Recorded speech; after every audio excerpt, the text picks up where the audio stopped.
स्वागत आपका MP news की इस खास पेशकश में। मैं हूं निधि आपके साथ।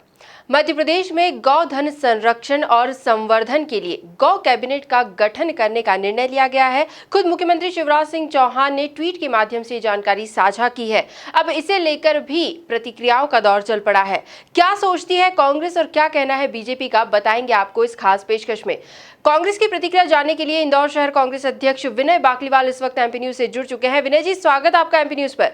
और आपसे हम ये जानना चाहेंगे कि गौ कैबिनेट के गठन की जो घोषणा की गई है उस पर आपकी क्या प्रतिक्रिया होगी? देखिए मैडम, मेरा ये कहना था कि 15 साल जब इनकी सरकार है तब इनने क्यों नहीं गठन किया।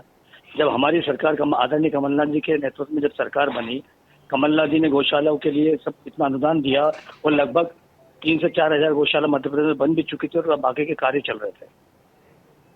आज इनको गौ माता की याद आई है। जी विनय जी, आपको क्या लगता है कि इस कैबिनेट के गठन के बाद वाकई गौ संरक्षण या संवर्धन हो पाएगा?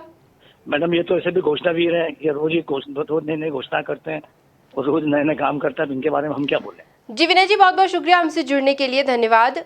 तो ये थी कांग्रेस की प्रतिक्रिया। अब बीजेपी क्या कहती है वो भी जान लेते हैं। बीजेपी की ओर से अपना पक्ष रखने के लिए बीजेपी नेता गोविंद मालू इस वक्त हमारे साथ जुड़े हुए हैं। गोविंद जी, स्वागत आपका एमपी न्यूज पर। और आपसे भी हम यही जानना चाहेंगे कि गौ कैबिनेट का गठन तो किया जा रहा है, लेकिन इसका कितना असर मध्य प्रदेश में देखने को मिलेगा? क्या वाकई गौ संरक्षण संवर्धन हो पाएगा? कांग्रेस ने खुद ने लोक लुभावनी घोषणाएं की है, गौ के नाम पर राजनीति की है। हम गौ के नाम पर असल काम करके जमीन पर उतारते हैं।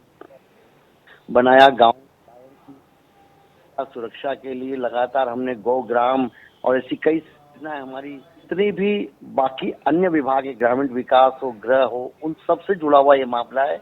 और जब समन्वित और समेकित रूप से एक साथ मिलकर सारी कैबिनेट में उस बात पर विचार होगा तो एक विभाग दूसरे विभाग का मुंह नहीं देखेगा, बल्कि संयुक्त रूप से काम करके उस लक्ष्य को प्राप्त करेंगे जो गौ रक्षा, गौ संवर्धन और गौ हित के। गौशाला का निर्माण नहीं हुआ और 1000 की बात करते हैं।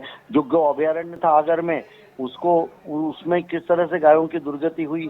दूसरी जगह जहाँ 2-3 गायों की मौत व्यक्त किया था कि हाँ हम इसकी जांच करेंगे। तो कांग्रेस तो केवल बात करती है, वो कांग्रेस जिसने गौ रक्षकों पर, गौ भक्तों पर गोलियां चलवाई। इंदिरा गांधी के जमाने में करपात्री जी महाराज के नेतृत्व संतों का एक प्रतिनिधिमंडल गौ रक्षा के लिए मिला तो उन पर गोलियां चली। कांग्रेस तो वितंडावाद करती है, पाखंड करती है। भारतीय जनता पार्टी असल में जमीन पर काम करती है और मजबूरी हो गई कांग्रेस की कि जिन बातों पर हमने जो छोड़ दी गई थी, जो सामाजिक सरोकार की थी, समाज कल्याण की थी, देश की संस्कृति, सभ्यता और विकास की थी, उसको जब हमने अपने झंडे पे लिया, जब हमने गवर्नेंस में उसको ढाला, तब जाकर के और कांग्रेस को भी वो बोलना के लिए मजबूर होना पड़ा है।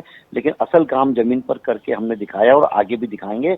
गौ रक्षा हमारा परम कर्तव्य है, हमारा अधिष्ठान भी है और हमारा एक सबसे बड़ा शीर्ष पर बैठा।